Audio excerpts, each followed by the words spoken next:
Hello, welcome to Newsblitz. I am Shegun Ojumu. Before we continue, the coronavirus is a deadly disease. Wash your hands with soap for at least 20 seconds regularly or use a hand sanitizer. Also wear a face mask when outside and maintain some physical distancing. President Muhammadu Buhari on Wednesday met with members of the Presidential Artisanal Gold Mining Development Initiative at the State House of Abuja. At the meeting, the president directed the authorities of the initiative to provide a 6-month progress report on the Solid Minerals Development Fund, designed to capture accruals from investments. Addressing the steering committee and management of the initiative, President Buhari noted that the directive is to further ensure probity and best practice in the mining sector. The Presidential Artisanal Gold Mining Development Initiative Management Team should now develop innovative ways to move Presidential Artisanal Gold Mining Development Initiative to the next level to ensure the Nigerian mining story goes beyond artisanal and small-scale mining. I support the steering committee's target of aggregating 3 to 5 tons of gold over the next 12 months, as this will deliver tremendous fiscal and economic benefits to the nation. The Solid Minerals Development Fund should work with government agencies to identify the support and funding needed to deliver on this aggregation target.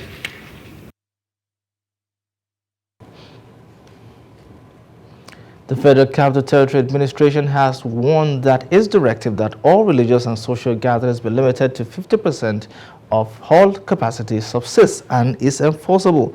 The administration also urged worship centers planning an elaborate New Year Eve religious rituals, popularly called crossover night, to obey its directive and adhere strictly to the recommended preventive measures and health guidelines. In a statement, the Senior Special Assistant to the FCT Minister on Monitoring, Inspection and Enforcement, Ikarota, said the surge in the new cases of COVID-19 was alarming, stressing that the administration would not fold its arms and watch people flouting lawful directives. He also said that the ban on nightclubs and other social gatherings where physical distancing and non-pharmaceutical protocols can be achieved remains in force. Security matters now because security operatives in Zamfara State have rescued kidnapped victims. The victims were earlier kidnapped by bandits from Gada community in Bungudu local government area of the state. The bandits stormed Gada community around 3 a.m. on Wednesday and killed the district head, Umaru Bawan Allah. The State Commissioner of Police, Ayuba Elkana, while addressing journalists in Gusau, the state capital, confirmed that the district head and further villagers were killed during the attack. The commissioner also said a notorious bandit operating in the Zurumi Shankafi axis has been arrested. The police said he was arrested with an AK-47 rifle, double magazines, 3 rounds of live ammunition, and 1 motorcycle. Meanwhile, the Chief of Defense Staff, General Lucky Rabo, has charged the newly promoted senior officers of the Nigerian Air Force to be inventive and bring clever ideas to the service of the Nigerian Air Force and the armed forces at large to help win the war against terrorism. General Rabo was speaking at the decoration ceremony, I should say, of newly promoted officers of the Nigerian Air Force. Defense correspondent Andona Ingia has this. Promotion of officers are inevitable in the Nigerian armed forces, particularly when such officers have distinguished themselves in the course of service to the nation. At the Nigerian Air Force Conference Center, Abuja, these senior officers are decorated with their new ranks to the admiration of their loved ones and colleagues. Given the painstaking procedure that involves the selection of the best out of those available for elevation, the Chief of the Air Staff, Air Marshal Oladayo Amao, has asked them to be aware of the enormous responsibility they shoulder hereon. As I congratulate the newly promoted officers on your well-deserved promotion, I charge you to put all hands on deck in our quest towards enhancing and sustaining critical power capabilities required for joint force employment in the pursuit of national security imperatives. We cannot afford to fall short of the expectation of the good people of Nigeria. Newly promoted senior Air Force officers take turns to wear their new ranks.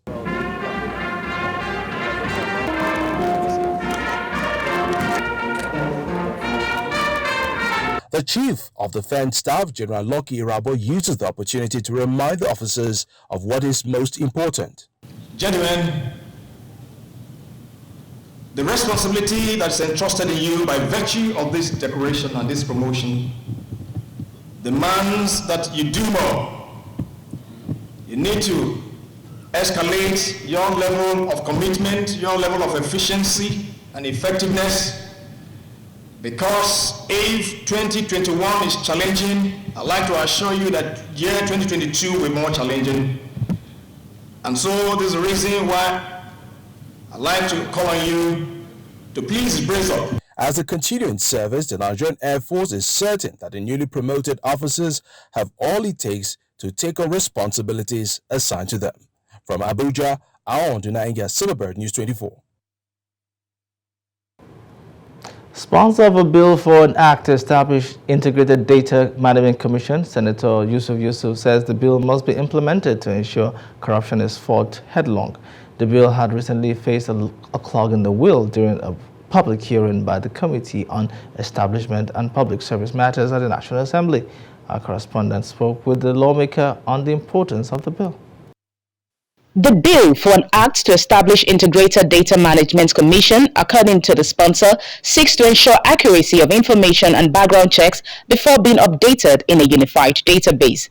This, however, did not go down well with stakeholders when it was brought to the fore during a public hearing, as most of these agencies feel it will be a duplication of duty. Corporate commercial entities in Nigeria is ambiguous and may potentially erode the essence of setting up such organizations and, conferring those authorities on them to do what their acts have said to do. If you look at our section 10, there is really need to harmonize section 10 with section 24 in order not to cause a confusion. I believe that by the time they look at the content of our memoranda, they will see the areas of which that contradiction, if not carefully drafted, will bring that confusion. The Corporate Affairs Commission has these records under one data system already. The records are available to public and upon payment of prescribed fee. It is further submitted that any effort at creating any other commission to hold and store the same data or information will amount to a duplication of responsibility. In an interview with the sponsor of the bill, insisting on the relevance of the bill, says the bill will help keep in check duplication of records and reduce the level of corruption in the country. 2-3 weeks ago or a month ago, ICPC said that there are two civil servants who own 302 properties in FCT. Is that how we want to continue? If the existing laws are doing what they are supposed to do, there is no way people will own that kind of property. A civil servant owning this kind of property. Where? From where? How? There are so many civil servants who have registered 50 companies so that they can corner contracts. So if these things are working, why wouldn't they have blocked such misuse of positions? So I think we will finally agree, and let's see if it's not going to be easy, because we are fighting corruption and corruption will fight back. So, but we are ready to fight it and to go all through. Inaccurate figures and collation of data is thought to be one of the major problems of data gathering in Nigeria. This has been attributed to poor record keeping in Nigeria's data collation system. From the nation's capital, Atinuke, Silverbird News 24. Next, a bill for an act to make provisions for the empowerment of women and gender equality to establish a legislative framework for the women was temporarily stepped down when it was recently being read at the Senate for the second time. Some lawmakers are of the opinion that sections and aspects of the laws and implementation of positions and structures in the bill are conflicting with the belief of certain groups in the country. Our correspondent Atinuke spoke with some Nigerians on what they think about the bill. The bill for an act to make provisions for the empowerment of women and gender equality amongst other matters connected faced opposition from some lawmakers faulting sections of the bill. The bill, which has been read for the second time, seeks to, amongst other things, provide rights that will be fair to women in the society and workplaces. These, however, divided the floor. I will not support the passage of this unless until the word equal is removed. We are ready to dialogue, but this is the time and age that this bill has to come to light. How then do women feel about the controversial bill? For you to get any law passed here, you must have the majority to support it. And in democracy, the minority will have their say, while majority will have their way. So before we get the law passed, let the women support themselves, use the numerical strength they have as an advantage, not as disadvantage. Including in politics, they will think more of the people. They will think more of their families, their communities, where they're coming from. And that is why I always believe, and I know, I keep faith in women, that when they are there, things will always be better. In an interview with a lawmaker who was first to oppose the bill, he explained that the document was not duly presented before it was brought to the floor. Gender equality, is one, the document was not presented before us. We do not know. I look at it from the point of my religious belief. Supposing we discuss it and passed it for second reading, and all of a sudden we found clauses that are offensive to my own participating in religion, or there are some that are offensive to the Constitution of the Federal Republic of Nigeria. On what the sponsor of the bill feel about the role of women, especially in politics and other relevant roles in the country, this is what she has to say. Do our best to ensure inclusion. However, the figures that just came out are very scary. It's very scary to see that in those many years, we've only, especially in the last, in the democracy we've been in, we've only been able to do so little. In 2015, the Senate voted down the Gender and Equality Opportunities Bill. The Senate, however, asked the sponsor of the bill to ensure all concerns raised by opposing lawmakers are addressed before it is being brought to the floor. From the nation's capital, at Nuke, Silverbird News 24. The new Kuchungoro Internet Displaced Persons Camp in Abuja is home to over 2,000 internet displaced persons. In the spirit of the season, a humanitarian group has provided camp dwellers there with free medical services and relief materials. Peter Ishaya has more on this. This is the new Kuchungoro Internet Displaced Persons Camp in Abuja. It is where over 2,000 persons displaced by the Northeast insurgency have now called home for the last 7 years. The people here didn't have the luxury of celebrating the Yuletide with friends and family. The things they lack here are basic: water, sanitation, and healthcare.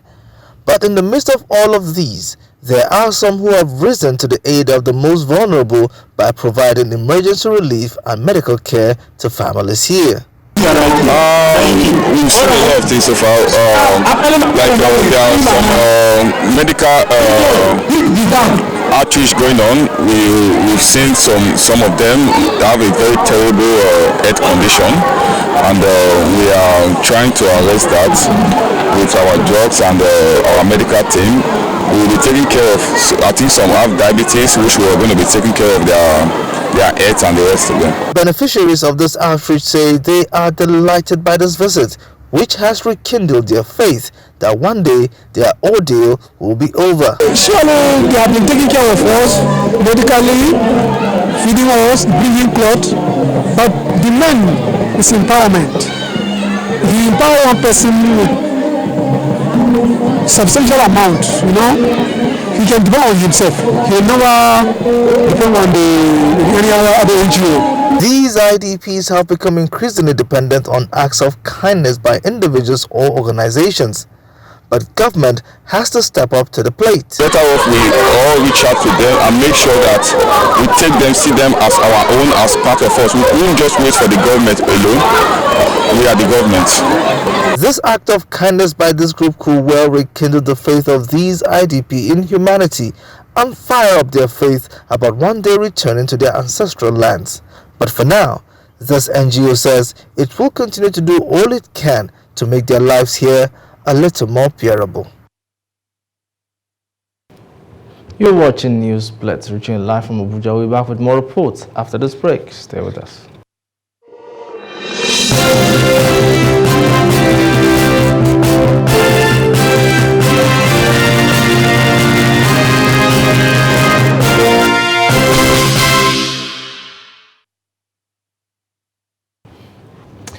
Welcome back. Now let's take you back to that IDP camp in Kuchingoro, where the residents there of the IDP camp say very soon they may become homeless, as the owners of that piece of land where they currently dwell has asked them to vacate the place to enable them develop it. The IDPs who are speaking to our correspondent say the threat is becoming more intense as they have been given until the end of December to leave. They are calling for urgent government intervention on the issue. Correspondent Luciana Arain has more. Lack of basic amenities and neglect by government is currently the list of problems faced by IDPs in New Kuchingoro. They now have an even more bigger problems, threats of imminent eviction from the camp. He called me to us that they say before this December we go leave this place. And our chairman, he called me her. Chairman, they beg her, say, may she leave us like 3 to 4 months. Maybe government will help us with the money. We go rent house. Abi will give us another place where we will live. She say, Lala, she no go agree. Residents of the camp since 2014 say the pressure for them to leave has been building for almost 3 years, and government is yet to intervene. They have been telling us these things for more than 3 years now. We have been here for 7 years. So they started this issue of leaving this place. The landlords have been threatening that we should leave about 3 years now. We've been begging them that we cannot go anywhere. Somebody who is living in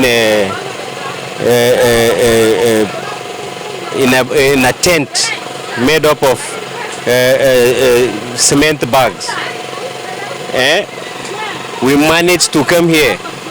Then where do we go and get shelter again? We don't know where we can go. These IDPs say they desperately need government intervention for housing, as their previous homes are still threatened by insurgency. Now only God, we go live for God, because for our village, nobody go fit go there. Even the person go fit go there, no be now. But now, if you tell person say go your village now, he no go fit go, because this Boko Haram never finish. And this place where we dey here, we dey happy because of some people they help us with food, clothes, even medicine, and government they help us. But now they say no come out. We don't know where we go come out go. But what we go talk now? We want to beg government, may they help us. Every day where we go come out for here, government may they show the place where this IDP camp go sit down. Now only thing where we go beg for government be that. We don't even know how to start. We are from Kaduna. You know, say crisis today for Kaduna. As you can see, my legs safe now gunshot. So now God just help us. We can't just come there for here. Then we don't know how we go do, and that crisis never finish for our side. So we don't know how we go do. They are pushing us now. We don't know how to do. We are just begging for the government. Let them just help us, because if they tell us more go now, we don't know how we go do, and we don't know how we go start, because our area never settled still up to now. The New Kuchingoro IDPs have found themselves between a rock and a hard place. They cannot return home yet, and now they face an added pressure of being evicted from a place where they now call home. Luciana Rain, Silverbird News 24. The UK Foreign Secretary Liz Truss has pledged up to £105 million of UK emergency aid to help Nigeria and other vulnerable African countries tackle the Omicron of COVID-19 variant. This was announced on Thursday by Ifeoluwa Adeluju, the Digital Press and Public Affairs Officer of the UK mission in Nigeria. The statement said the vital aid will be delivered through trusted partners such as the Nigeria Center for Disease Control. The funding will help millions of people by supporting measures to reduce transmission, scale up testing, and boost oxygen supplies. You're still watching Newsblitz. We're bringing news from the foreign scene right after this. Stay with us.